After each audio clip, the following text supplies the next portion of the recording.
Thank you, Deputy Speaker. Well, once again, I rise today to talk about this government's failure to help local workers in my electorate. Because despite the ongoing calls to do more, despite the pleas and the cries from businesses and workers doing it tough, the government is pushing full steam ahead with its cuts to JobKeeper from the end of the month. Cuts that will see almost 1,500 local businesses and more than 4,500 workers in Gilmore left without support. Cuts that are pretending everything is back to normal and there is no more need to help. Now, no one is saying that we should continue paying JobKeeper to businesses that don't need it anymore. Many businesses have graduated off the program, and that is fantastic news. That's exactly what should happen. I've spoken to many local businesses who are in that situation and delighted to be standing on their own 2 feet again.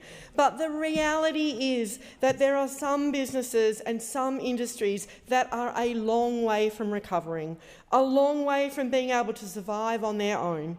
Ignoring the fact that the pandemic is still significantly impacting on some businesses disproportionately to others is simply irresponsible.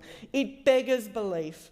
International borders are still closed indefinitely. State borders are still precarious at times.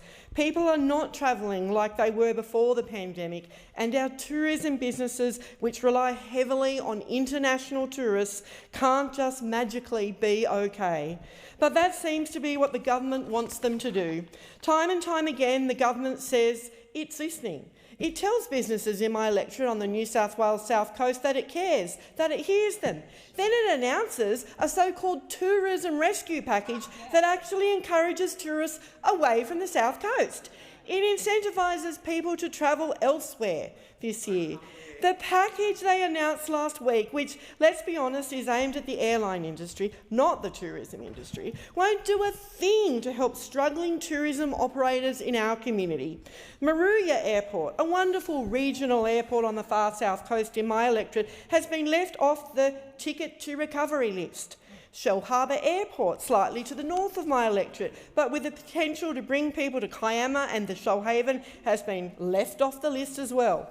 Why? Who knows? I certainly don't. The entire package is just another example of flashy announcement and failed delivery by the Morrison government, and it's not the first time. In December, they also announced a package which was meant to help travel agents, a group I have been strongly advocating for over months and months. But almost as soon as it was announced, it was clear the package was a dud.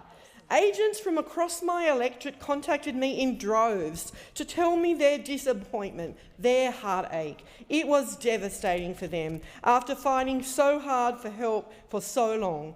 They were not going to be eligible, and this so-called rescue was not going to help them.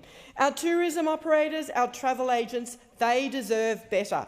Our independent cinemas, another struggling group, deserve better. There's been no real help for them either.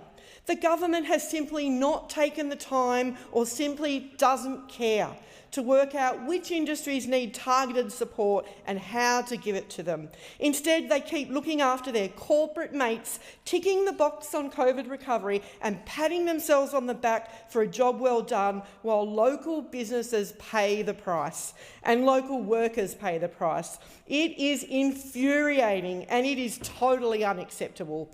The Minister for Foreign Affairs and Senator Molan even came to the South Coast to hear directly from local travel agents and tourism operators, only to have their government announce a package that not only won't help, but will hurt them just weeks later. Is that what it means for the Morrison government to listen to people? Listen but do nothing?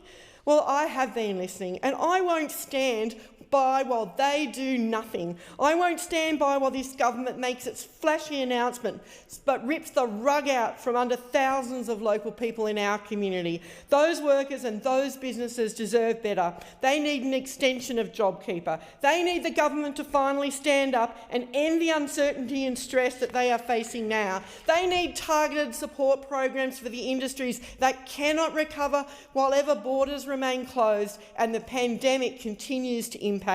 And I will keep standing here with them every day until they get it.